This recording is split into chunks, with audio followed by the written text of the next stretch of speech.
আসসালামু আলাইকুম। ফাইমজি কিচেন থেকে চলে আসলাম। তো আজকে রান্না করেছিলাম বেগুন আলু টমেটো দিয়ে মাছের মাথা আর লেজ। মাছের এই অংশগুলো আসলে ঘরের মেয়েরাই খায়, মহিলারাই খায় বিশেষ করে, কারণ বাচ্চারাও খেতে পারে না। আর মাছের মাথা আগে দেখতাম ঘরের যে কর্তা তাকে দেয়া হতো, কিন্তু এখনকার কর্তারা এই মাছের মাথা খেতে চায় না। তাই যার কারণে এই মাছের মাথা আর লেজ ঘরের মহিলাদেরই খেতে হয়। তাই আজকে একটু মজা করে রান্না করে নিলাম।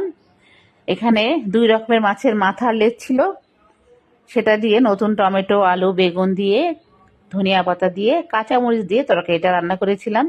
আলহামদুলিল্লাহ অনেক ভালো হয়েছিল।